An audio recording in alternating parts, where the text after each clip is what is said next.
Okay, so we're going to start recording. Hi, welcome to this Awakening Intuition interview. I'm really, really excited to introduce Jo Dyer. She's just incredible flower whisperer and poet, and she's just about to publish her first book. And we've been sharing some wonderful, wonderful stories about Mr. Pendulous Speech and all sorts of wonderful stories. So, Jo, the floor is open to you. Thank you so much for coming here. Oh, thank you, Paula. Thank you for inviting me. It's just lovely to be here. So I think I'm meant to be talking about a time when I've heeded my intuition. Yes, please. And a time when I haven't. Yes, please. And the difference. So let's start with the time when I did. Because that was really a pivotal moment in my life, if you like. I mean, there are many, many examples I could give, but I was scrolling through Instagram, as you do, just scrolling, and an image appeared of a flower, and it's a flower that wasn't familiar to me. For the people watching, I used to be a professional gardener, so I'm familiar with flowers, and but I didn't know this particular flower very well, and it was shooting star. Oh. And I stopped. Beautiful, gorgeous flower, and read the thing that the person who had posted this, and my heart leapt with just, I don't know what it was. It was like an awakening, instant, and it was like, oh my God, these words are so beautiful and they resonate so strongly. I must, my intuition was saying, you must connect with this person who has posted this. I didn't know her. She wasn't a friend on Facebook or anything. Never seen her before. And I just thought, yes, I've got to connect with this woman. And so I did straight away. I immediately responded and said, oh my goodness, this post really speaks to me. Honestly, my goodness, I just love the words you're using. Your writing's like poetry. It's absolutely beautiful. And from that, following that instinct, that nudge, this lady contacted me. It turned out that she was a flower essence practitioner of very experienced, and she was about to run a course in flower essences, which I'd been thinking about doing for years, and I had never been able to find the course that felt right for me. And so as soon as she said it was a way off, but she was going to be offering this course, I think it was about a year to go. And I said, oh my goodness, I want to talk to you about that. And so it turned out that I applied to do the course and did it.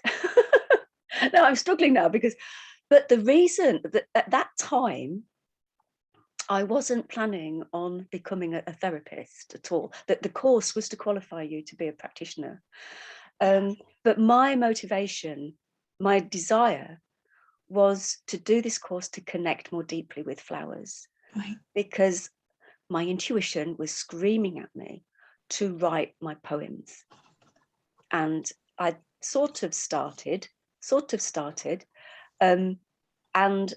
I wanted to write my poetry, and I had no intention of becoming a flower essence therapist. I just didn't identify myself as somebody who could do that. Although I'd been using flower essences for 30 years at the time. Wow. Well, nearly 30 years for myself. And so anyway, so I started the course and started to connect deeply with the flowers, started to take more essences, through doing the course. And so over the 15 months of the course, I think it was the penultimate weekend of the course, I was sitting in a field somewhere doing doing a meditation as part of the course, and it just landed on me. Jo, you are an essence practitioner, and that's what you're going to be. That's what you're going to do now. That's who you've become. So you followed your heart, and then so you followed your heart, your intuition through your heart, and then you just had this knowing land on you. Yeah, that's what you were gonna. Yeah. Wow. Yeah, it was like really strong. What have you been thinking? You know, Jo, what have you been? Why have you been resisting this for so many years? It's just as plain as the, you know, it's just obvious that this Beautiful. is what you've got to do. Beautiful. And you know, and so I did. That's so beautiful. I did. And I continued to write my poetry, and my book is about to be published. Wow. Which is wonderful. So wonderful to follow your intuition in that way. Yes. I'm really glad you did. And so what about when you haven't? Have you? Well, there are lots of times when I haven't as well.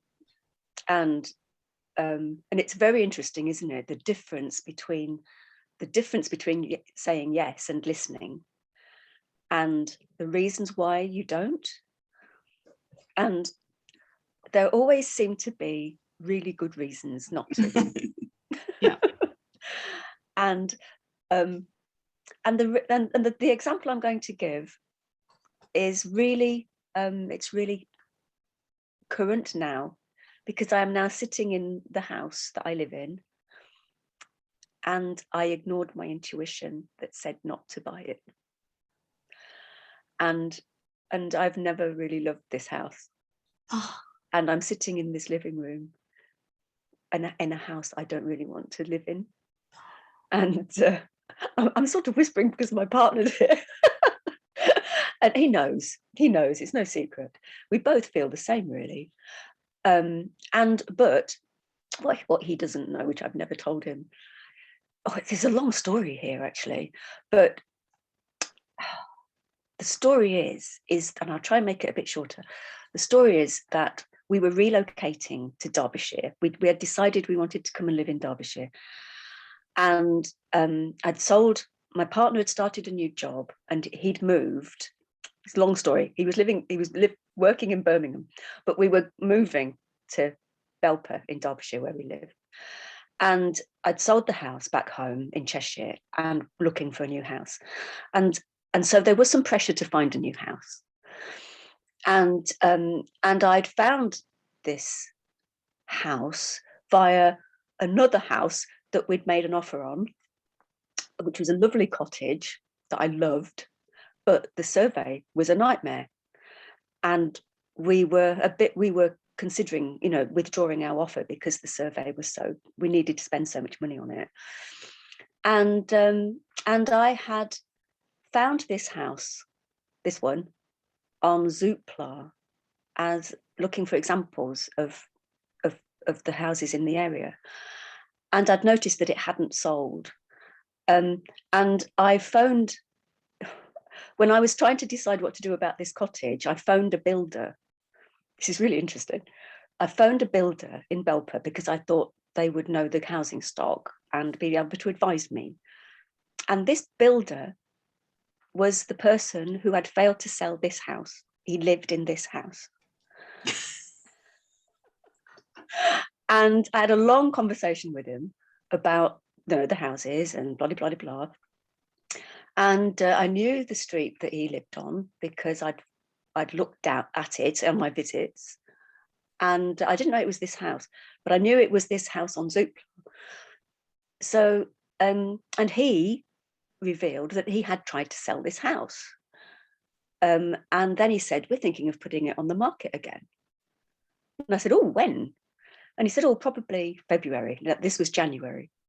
So I said to him, if we decide not to go ahead with the cottage, can we come and look at your house? And he said, yes. So that's what happened. We withdrew from the cottage and we came to look at this house. But my first feelings when we opened the front door and came in was, I don't like this entrance hall. I don't like the way the stairs, if there's no room. And my intuition was going, you don't like this house. You don't like this house. But I'd had this long conversation with him. I needed to buy a house. It needed to be in a particular location. It needed to have a garden, and it had a lovely garden, and it was in the right place, and it ticked so many boxes, and my intuition was overridden by the logic of the sensibleness of where this house was, the price we could get it for, the garden, you know, the quiet cul-de-sac that I really needed, because I really need a quiet cul-de-sac. Can't be doing with any noise, can't be doing with any through traffic. So it fitted so many, you know, of the criteria. But my intuition had said there was something about this house that I didn't, something really fundamental that I didn't like. And I'm sitting here, and we've been here for 5 years. 5 years. And I keep looking at Rightmove. and I think we will move. Yeah. But I don't know when. But we've never fallen in love with this house. And yeah, it's not the right house for us. It doesn't work for us.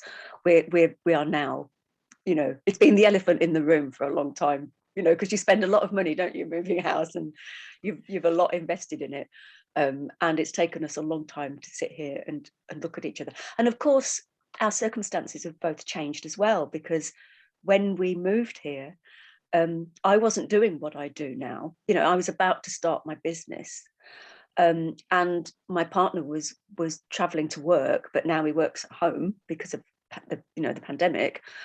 And I'm working at home. I'm no longer a gardener, and I'm at home, and it doesn't work. So what, Jo, if you could, as you are now 5 years later, what would you have said to yourself back 5 years ago when you were having such a huge intuitive message? What would you have said, do you think? Sorry to put you on the spot. But... No, I would have said, be patient. Be patient. The right house will present itself. You don't have to buy a house now. Yeah. You know, you can rent a house and then find the right house. Yeah, that I would have just said, be patient. I absolutely loved that cottage. But I also, I mean, and I walk past it occasionally, and I look at it and I go, is that the house we should have bought? But I also believe that was also the house we shouldn't have bought. Yeah, we did the right thing not to buy that one too. Yeah. So yeah, I think I would have said, just be patient. Don't put yourself under this pressure. You don't have to buy. Wait for the right house. Yeah. Yeah. What other tips would you give for listening to our intuition? Oh gosh, that's a really hard thing to answer. Be brave. Tap into your courage. I didn't have the courage to listen on that day because we needed a house. You know, we needed a house. I didn't want to lose my sale, you know, and I didn't have the courage to say no to this simply because my intuition was telling me no, because my partner isn't somebody who goes in for intuition and stuff. And I would have had a hell of a job to explain to him why we shouldn't buy this house. And yeah, so be courageous. Just give yourself time to feel into it and give your intuition the chance it needs to tell you what it wants to tell you. Right. I closed it down too. When we say no to it, it's often, I think, the case that it's very immediate. We don't give it the chance. We don't listen. We don't give it the time it needs to tell us the story it has for us. And so, for whatever reason, whether it's lack of courage or we just don't want to hear it, do we? For some reason, we don't want to hear. So if your intuition is giving you is knocking loudly, or even if it's just whispering through a keyhole, just give it that space and time.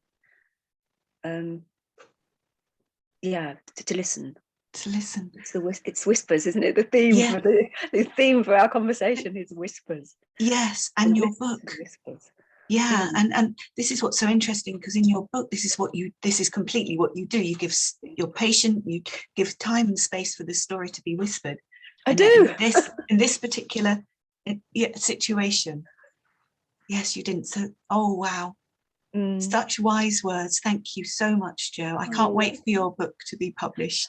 Yes, it's called Heart Balm: Whispers and Word Potions, and the whispers are the whispers of it's a poetry book, and the whispers are the whispers of flowers and trees, and the word potions are the poems that I write for my clients that we work with together in our work as a flower essence therapist. So really beautiful. Thank you so much for coming on today and sharing your wisdom. And again, I can't wait for your book to come out. Early Christmas present. Yes, it should be out early to mid-December. So just in time, I hope, for Christmas. And encourage more of us to sit with nature and give space to listen. Yes. Yeah. Oh, yes. Oh, gosh. Yeah. Nature really needs us to listen. I mean, not just because nature needs us to listen to take care of nature more and to be connected more, to get over that error that we have of feeling we're separate. But nature also has so much to give us. The flowers and the trees, the earth, has so much healing to offer us. So thank you, Paula. It's been a pleasure. Words of wisdom. Thank you, Jo. And thank you so much for coming and listening to Jo's wonderful words of wisdom. And I'll see you soon. Thank you.